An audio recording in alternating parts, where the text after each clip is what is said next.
mengatur pola makan sehingga bisa mengikuti pola hidup yang sehat. Oke, baik.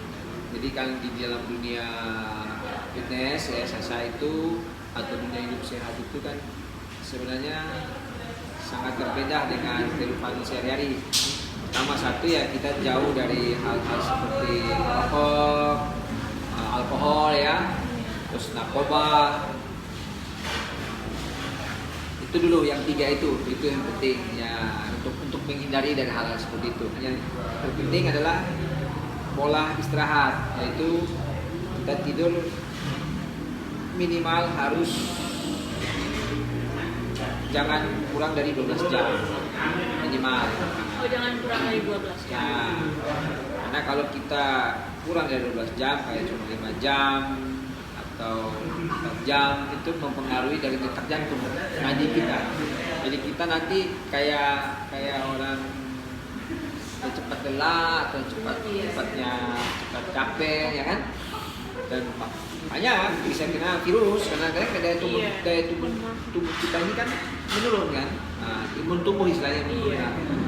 Dan terakhir yaitu ya olah makan, yaitu kita harus bisa lebih banyak mengurangi gula, garam supaya berat badan kita stabil gitu ya. Karena yang meningkat air itu adalah garam di kulit kita kan, di otot kita. Kalau gula itu akan memberikan kita rasa lapar. Kalau kita kebanyakan gula tuh maunya makan ya. Nah itu kan jadi kita bisa obesitas ya, obesitas. Nah jadi hidupnya sudah tidak sehat, sudah ya pasti gampang kena penyakit atau apa ya kan. Itu aja sih intinya. Jadi kalau pola makan baik setiap hari ya intinya lebih banyak menghindar dari kadar gula dengan kadar garam. Ada pakai tapi tidak banyak kan, secukup-cukupnya aja. Itu aja intinya. Misalnya kalau selama minggu ini ya Om, makannya dari sarapan, makan siang, makan malam apa aja? Kalau bisa pagi ya sarapannya roti gandum. Nah, dengan madu. Madu. Nah, itu aja. Kalau makan siang ya sewajarnya aja, tapi kadar nasi stabil ya, standar. Nah, kalau malam, kadar nasinya dikurangi, karbohidratnya dikurangi, proteinnya dibanyakin, yaitu putih telur. Kalau makan ayam ya dagingnya aja, jangan makan kulitnya dibuang, karena kulitnya itu kan mengandung lemak. Takut dia mengadakan penyumbatan di jantung. Jadi jantung kita itu jadi tidak normal, kayak orang ketakutan, jadi tidak stabil gitu. Gitu. Gampang bisa kena stroke atau tiba-tiba kena serangan jantung. Intinya tidak berlebihan, dalam artian boleh makan tapi tidak berlebihan, semuanya standar aja. Itu aja intinya. Selanjutnya pernah nggak Om itu lihat diet anak-anak zaman sekarang itu, tapi dietnya itu nggak bagus gitu? Baik, itu banyak ya Wit ya. Di dunia gym ya, di dunia gym itu kan banyak yang mereka diet pakai steroid. Itu namanya steroid. Yaitu steroid itu kayak ya, tapi narkobanya olahraga. Itu yang namanya steroid. Kalau narkobanya itu yang namanya sabu, kokain. Nah, kalau ini steroid itu suntik juga, tapi untuk dunia olahraga. Jadi dia ditekan supaya nafsu makannya hilang. Jadi dia hanya makan barang yang istilahnya biar ototnya itu kering gitu kan. Nah, cuman itu kenanya kan banyak ke jantung, terus lever, paling parah ke ginjal, sampai bisa cuci darah. Makanya namanya kalau orang diet pakai steroid ya seperti itu, biar badannya cepat kekar, beras besar itu kan ada instan bahasanya. Dia tidak mau melakukan pola-pola latihan yang rutin, tapi maunya instan. Nah, jadi di dunia fitness itu baik di cabang olahraga manapun juga sama, banyak yang mau instan mau langsung jadi juara atau mau langsung badannya bagus, tapi dia tidak tahu akibat dari setelah 3 atau 5 tahun ke depan itu jantungnya akan rusak, ginjalnya rusak, levernya rusak. Udah pasti 3 ini, jantung, lever, ginjal. Udah pasti obat steroid itu dia akan menghancurkan 3 ini.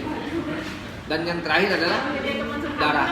darahnya dia sudah terkontaminasi sehingga nanti cuci lama-lama lewat. Itu intinya. Jadi, dan yang terakhir yang banyak kali saya lihat anak-anak diet selalu menggunakan obat-obatan ilmiah kan banyak. Selain steroid ya kayak macam amino lah atau macam Wegener lah atau pokoknya yang untuk kreatin untuk menurunkan berat badan dengan instan karena mereka tidak mau melakukan hal yang panjang ya yang rajin, Sasa. Mereka rajin, cuman mereka maunya yang instan. Dalam artian, nah orang biasa untuk waktu yang 5 tahun bisa cuma 5 bulan. Itu risikonya gitu. Atau untuk 1 tahun, 1 bulan tidak jadi. Itu kan nggak mungkin. Kita manusia itu kan punya bisa instan. ya masing-masing daya tahan jantung orang kan beda-beda. Si A, si B, dan si Z pertama tidak punya program yang jelas waktu diet, pola makan apa yang dia makan, gaya hidupnya pun apa yang dia lakukan, ya kan? Terakhir itu steroid, ya maunya instan intinya. Rajin olahraga, makan sehat, tidur cukup, terus suka nggak bisa makan. Oke, baik. Boleh Om Mike tahu 1 hari berapa gelas minum kopi? 2 gelas tapi gelas separuhnya ini dan itu pun saya tidak terlalu suka pahit. Ya. Berarti cuma 1 hari berapa gelas? 2 gelas saja. Oke. Ingat, kopi kalau kita akid lebih dari 3 gelas, ingat ya. Ingat bahasanya Om Mike, lebih dari 3 gelas positif doping. Positif doping. Kencing air seni kita dites pasti doping. Karena setiap manusia yang minum kopi lebih dari 3 gelas sudah pasti kafeinnya akan tinggi di badan dan dia pasti dinyatakan doping. Kalau atlet tidak boleh. Maksudnya udah termasuk narkoba? Tidak. Kalau kafein tidak. Cuman dia dalam hal doping itu kan di IOC International Olympic Committee itu yang namanya doping itu tergolong salah satunya kopi. Jadi atlet tidak boleh bertanding sebelum bertanding tidak boleh minum kopi lebih dari 3 gelas 1 hari. Ya kita atlet yang masuk olimpiade sebelum melakukan pertandingan 1 jam sebelum bertanding kita harus kencing. Nanti setelah habis pertandingan kita kan juara nih. Misalnya kita pegang medali emas, pegang medali perak, medali perunggu. Nah, kita tes lagi, diambil darahnya, diambil arseninya. Ada nggak mengandung kafein? Ya doping itu ya kafein. Kafein kan salah satu doping. Karena dia kenapa orang bertanya, oh kenapa kafein kok bisa dibilang doping? Kan dia bukan steroid. Betul, dia bukan steroid, tapi dia kan memacu jantung. Betul tidak? Kita kalau minum kopi kan bawaannya semangat kan? Iya. Kayak itu, aku baru kayak dicas kan? Kayak baterai gitu kan, baru dicas. Nggak apa-apa. Tapi baru kayak baru dicas kan? Semangat sekali kan? Jadi olahraga, jadi aktivitasnya lincah kan? Kayak seakan-akan, wah seger gitu kan? Kalau habis minum kopi seger kan? Ya, itu. Berarti kan jantungnya kita mestinya istirahat, dipacu. Kembali lagi, sedangkan malam itu jantung itu kan semakin malam kan dia semakin turun ritmenya. Nah, nanti kalau dia udah mulai di atas jam 5 pagi dia mulai naik pelan-pelan untuk mengimbangi tubuh yang sedang beraktivitas kembali kan. Nah, yang itu yang normal. Kalau yang tidak normal ya kayak kita mestinya tidur di bawah jam 12, kita tidur jam 1 jam 2. Karena pengaruh dari kopi. Aduh, tadi minum kopi. Jadi ngantuknya enggak. Tidak ada masalah. Makanya tadi Om Mike tanya 1 hari kita minum kopi berapa gelas? Kita jawab kan 2, tidak apa-apa, masih normal. Asal jangan lebih dari 3 gelas.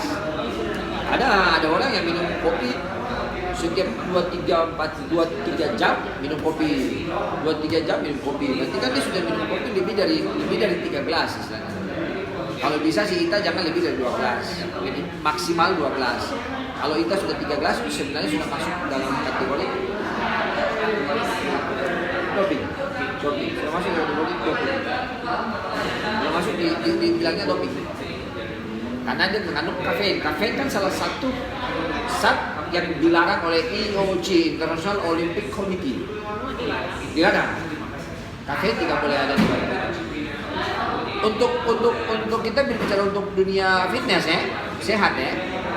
Untuk atlet, kalau misalnya atlet yang mau bertanding tidak boleh ada kafein. Kafein boleh ada tapi tidak melebihi dari batas yang sudah ditentuin sama IOC, Olympic Committee. Ini kita bicara dunia olahraga ini ya.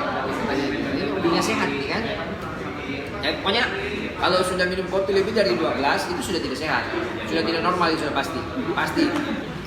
Tak apa, kita boleh minum kopi tapi om pesan jangan lebih dari 12 atau 13. Karena kalau kita lebih dari ini pasti sudah om ya kan, kamu udah pasti. Mau coba? Silakan.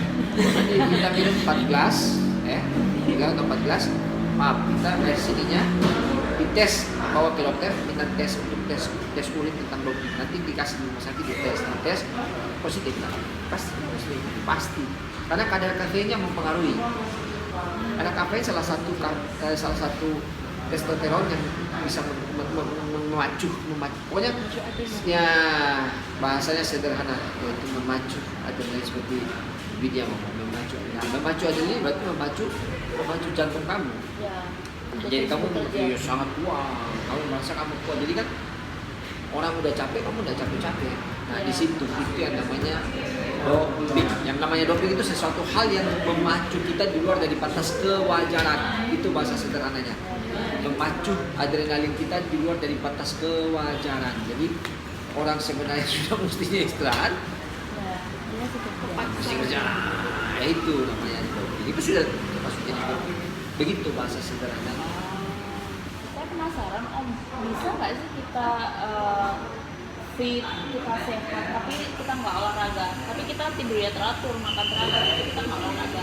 Baik, sekarang om balik bertanya, pembakaran lemaknya dari mana? Kalau tubuh itu tidak. Aktivitas sehari-hari, ini hal Baik. ada teman saya yang walaupun saya nggak olahraga, tapi saya kerja, saya jalan terus, itu termasuk olahraga. Baik. Kapasitas jantungnya dipacu sampai kapan?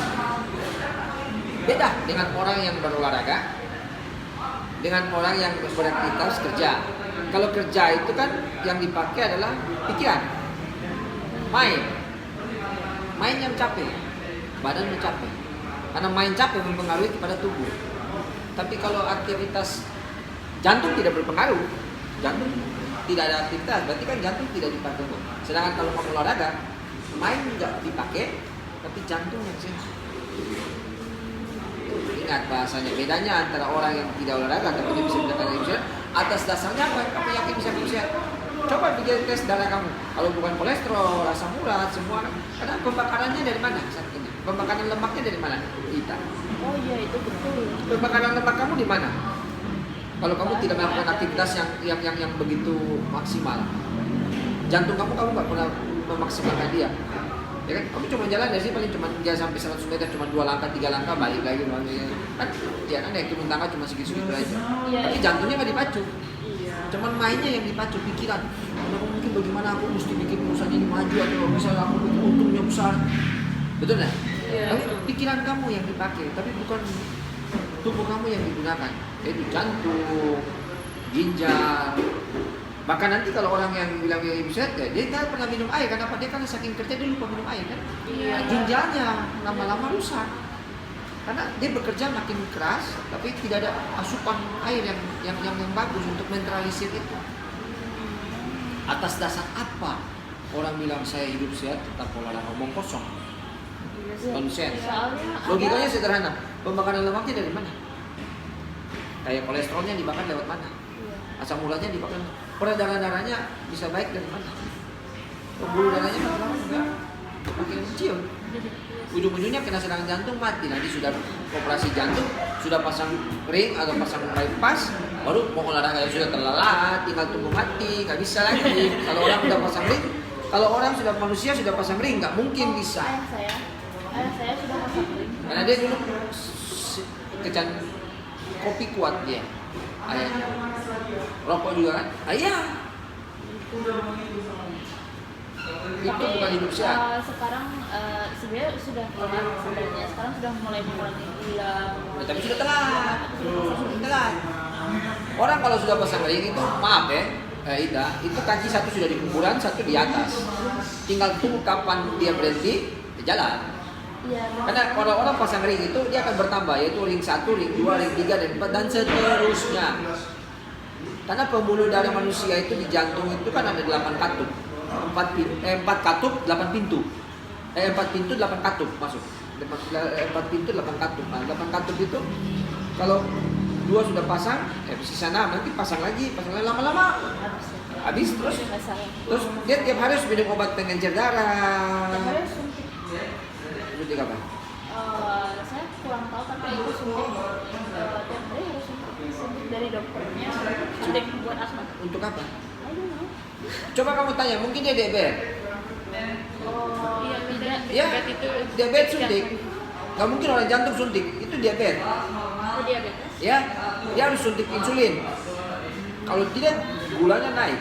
Berarti penting sekali keseimbangan untuk pola hidup, olahraga. Sebenarnya sederhana ya. Orang hidup itu sehat itu sederhana sebenarnya. Pertama adalah main, pikiran.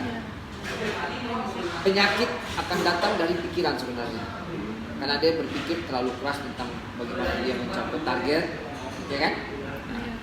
Dia lupa dengan dia punya kesehatan, dia lupa makan, tidurnya nggak nyenyak, betul nggak? Iya. Jadi kacau.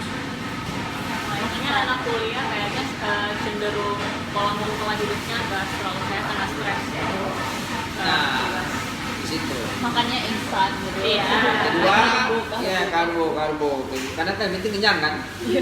Yang penting kenyang kan? Nah, tapi pembakaran metabolisme kalian ini kan masih di bawah standar, dalam artian masih aman, dalam artian di bawah 30 tahun. Jadi kalian tidak olahraga juga, pembakarannya masih aman. Tapi kalau sudah di atas 30 tidak mungkin. Akan muncul berbagai macam-macam jenis benturan-benturan kecil-kecil, lama-lama jadi bukit, lama-lama jadi bukit, apalagi difaktorin dengan genetik. Kalau bapaknya gula, anak perempuannya yang salah satunya mesti akan kena gula. Tidak tahu kita apa adiknya atau kakaknya, pasti perempuan, tidak mungkin laki-laki. Kalau ya, karena genetik bapak pasti ke perempuan. Kalau genetik mama ke laki-laki. Olahraga memacu jantung, kopi memacu jantung, berarti sama nggak olahraga sama kopi? Baik. Kenapa dua-duanya memacu jantung tapi satu nggak sehat terus satu lebih sehat? Baik, intinya begini. Yang namanya kopi, yang namanya kafein. Kafein itu dia macu jantung, tidak ada batas tubuh kita merasakan itu. Jadi jantungnya Sasa itu dipacu, Sasa nggak tahu. Kita nggak merasa bahwa Tapi Sasa nggak rasa, Sasa tetap enjoy aja karena Sasa tidak melakukan gerakan tubuh. Kalau olahraga, tubuh kita terasa lelah karena ada batasnya. Iya. Kalau kafein tidak punya batas. Makanya kenapa dinyatakan kafein itu dilarang di dunia olahraga, karena dia tidak punya batas, no limit. Sedangkan kalau orang olahraga dia punya limit, ada batas capeknya. Kalau bisa merasakan karena kita batas capek. Tapi kalau kafein tidak punya limit, makanya waktu nanti dia naik terus lama-lama mati.